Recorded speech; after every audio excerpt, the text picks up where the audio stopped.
Hello viewers, இனி நம்ம பார்க்க போறது ஒன் பீஸ் எபிசோட் 687 பார்ட் 2.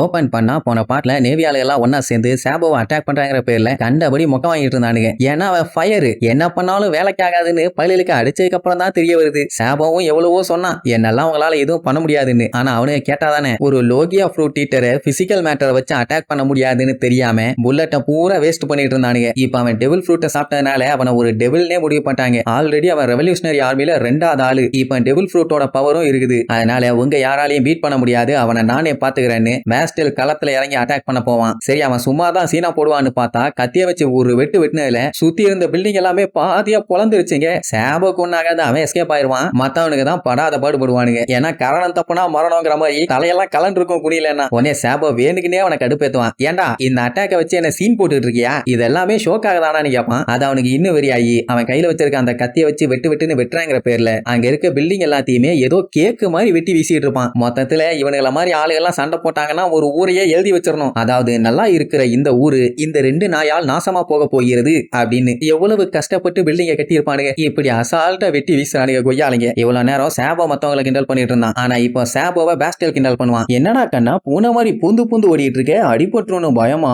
பயப்படாத, என்னோட அடியில உன்னைய மொத்தமா செரிச்சிடுறேன், இதுக்கப்புறம் நீ எந்திரிக்கவே முடியாதுன்னு ஓங்கி அட்டாக் பண்ண போவான். உடனே நம்ம சாபோ கிளாஸ் ஆஃப் டிராகன் சொல்லி அவன் அட்டாக்க ஒரே கையில அசால்ட்டா தடுத்துருவான். அதுவும் எப்படி ஷார்ப்பா இருக்க சைடு அவன் கையை வச்சு புடிச்சிருவான். அவன் எவ்வளவோ முக்குன்னு முக்குவான், அதுக்கு மேல அவனால அசைக்க முடியல. சாபோ என்னடானா இழிச்சுக்கிட்டே புடிச்சுக்கிட்டு இருப்பான். அப்படின்னா இதுல யாரு பவர்ஃபுல்லான ஆளு? சரி, அப்படி தடுத்தவன் அதை தள்ளி விட்டு இருந்தா பரவாயில்லையே, அவன் பவரை யூஸ் பண்ணி அந்த கத்தியவே சில்லா ஒட்டைய வச்சிருவான். இதுதான் தேவையில்லாத ஆளுகிட்ட மோதக்கூடாதுன்னு நேவி ஆளுகெல்லாம் பார்த்துட்டு மிரண்டுருவானுங்க. ஏன்னா அது பேசிலோட ஷார்க் கிளேவர் அவ்வளோ ஸ்ட்ராங் ஆனது, அதையே ஒட்டச்சு தள்ளிட்டான். உடனே அவன் நான் உன்னை விட மாட்டேன்டான்னு கத்துவானா, நீ என்னடா வர்றது, நான் உன்னை விட மாட்டேன்னு அவன் மூஞ்சில போட்டிருக்கானே ஒரு மாஸ்க், அதை புடிச்சு அமுக்குன்னு அமுக்குவான். அது அப்படியே நொறுங்க ஆரம்பிச்சிடும். இன்னைக்கு அதை முட்டை உடைக்கிற மாதிரி உடைக்கிறான்டான்னு அப்படியே நசுக்கி தள்ளிட்டு இருக்கும் போது ஈஷோவை பார்த்துட்டு சரி ரைட்டு நம்ம இறங்கிற வேண்டியதான்னு முடிவு பண்ணுவான். அந்த டைமுங்கும் போது சாபோக்கு ஏதோ சரியில்லையேன்னு சொல்லிட்டு மேல பார்ப்பான். பார்த்தா ஒரு எரிக்கல் ஒண்ணு பயங்கரமா மேல இருந்து வந்துகிட்டு இருக்கும். இந்த ஈஷோ பயலுக்கு வேற வேலை இல்ல, அவனா இந்த மாதிரி ஏதாச்சும் ஒண்ணு கிளப்பி விட்டுறது. இப்போ நார்மலா இருந்தா பரவாயில்ல, டைரக்டா வந்து விழும். ஆனா இடையில தான் அந்த டோஃப்ளமிங்கோட ஸ்ட்ரிங் இருக்குது இல்ல, அதை தாண்டி எப்படி வரும்னு பார்த்தா ஸ்லைஸ் ஆகி அப்படியே உள்ள பூந்து வரும். உடனே அங்க இருந்த நேவி ஆளுங்க மக்கள்னு எல்லாருமே அடிச்சு புரண்டு ஓட ஆரம்பிச்சிருவாங்க. இந்த ஈஷோக்கு அறிவு இருக்கா இல்லையான்னு தெரியல. இவ்வளவு நேரம் பெரிய வெண்ண மாதிரி பில்டப் பண்ணிட்டு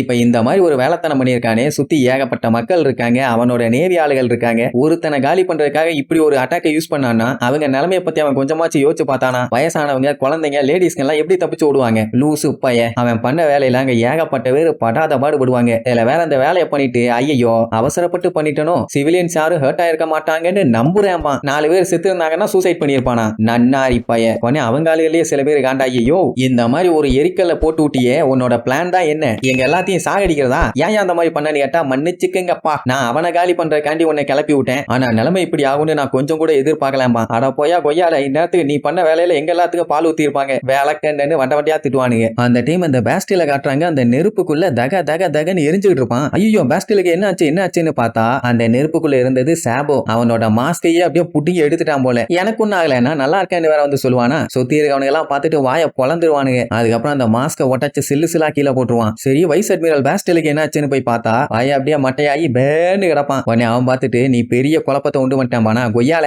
இந்த வேலைத்தனத்தெல்லாம் பண்ணது நீ, நான் என்னையா பண்ணு கேட்பான். ஆனா ஈஷோ அதை பத்தி பேசாம அப்படியே நைஸா டாபிக்க மாத்திடுவான். இந்த மாதிரி வார் ஆஃப் த பெஸ்ட்ல நம்ம லூஃபி சண்டை போட்டான்ல ஏசுக்கு, ஆனா கடைசியில என்னாச்சு, அவன் செத்து போயிட்டான். ஆனா அவனோட ஃப்ரூட்டை கிளைம் பண்றதுக்காக தான் இங்க லூஃபி வந்தான். பட் அவனுக்கு பதிலா அந்த ஃப்ரூட்டை நம்ம சாபோ எடுத்துக்கிட்டான். அண்ட் அது மட்டும் இல்லாம அவனை பார்த்து பிரதர்னு வேற சொன்னான். இந்த மேட்டரை பத்தி கேட்ட உடனே அவனுக்கு அப்படியே பழைய நினைவுகள்லாம் வரும். ஏன்னா சின்ன வயசுல அவனுக்கு என்னன்னு சத்தியம் பண்ணானுங்க, எப்படியே நம்ம எல்லாருமே ஒரே கப்பல்ல ஒன்னா இருக்க போறது இல்ல, பட் இந்த உலகத்துல நம்ம எந்த மூளைக்கு போனாலும் எவ்வளவு உயரத்துக்கு போனாலும் என்னைக்குமே நம்ம பிரதர்ஸ் தான், அதுல எந்த ஒரு மாற்றமுமே இல்ல அப்படின்னு சேசலா அடிச்சு சத்தியம் பண்ணிட்டான்ல. இந்த மேட்டரை பத்தி ஈஷோ கிட்ட சொல்லி எங்களோட பாண்டு யாரு நினைச்சாலும் சரி என்ன பண்ணாலும் சரி என்னைக்குமே பிரியாது, எப்பவுமே நாங்க அண்ணன் தம்பிக்கு தான், அதை மாத்தவே முடியாதும்பா. ஏசு இறந்தப்போ அவனோட கல்லறைக்கெல்லாம் போய் அவனை பார்த்துட்டு தான் வந்திருப்பான். ஈஷோ 3 பேர்த்தையுமே தொல்லை பிடிச்சவனுங்கம்மா. ஏன்னா எப்போ என்ன பஞ்சாயத்து எழுதிட்டு வருவானுங்கன்னு சொல்ல முடியல. நேவி நிறைய ஆளுலாம் அதான் சொல்லுவானுங்க. ஒருத்தன் ஒயிட் பியர்டோட கமாண்டர், ஒயிட் பியர்ட் எவ்வளவு பெரிய ஆளுன்னு தெரியும், ஏஸ் எவ்வளவு பெரிய ஆளா இருந்தாலும் தெரியும். இன்னொருத்தன் சோலோ பைரட், அவன் கவர்மெண்டோட ப்ராப்பர்ட்டிஸ் எல்லாத்தையும் எப்படி பூந்து விளையாண்டான்னு சொல்லி எல்லாத்துக்கும் தெரியும். ஏன் கவர்மெண்ட் ஆளுகளையுமே போட்டு துவன்னு துவச்சு எடுத்துட்டானே. அடுத்தது சாபோ, அவன் ரெவல்யூஷனரி ஆர்மில நம்பர் 2 பொசிஷன்ல இருக்கான். லூஃபி மட்டும் ஏதாச்சும் ஹெல்ப்னு சொல்லி சாபோவை கூப்பிட்டான்னா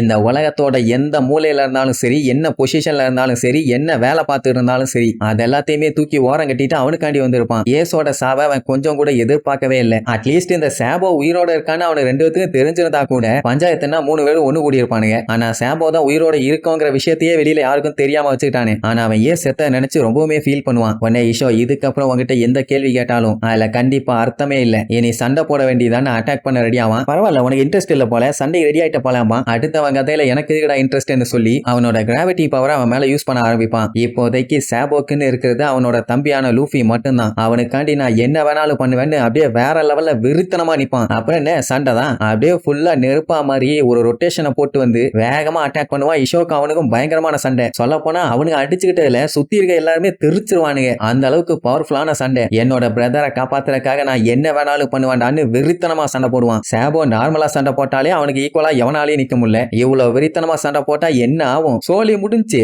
அவ்வளவுதான், நெக்ஸ்ட் எபிசோட்ல மீட் பண்ணலாம். டாடா.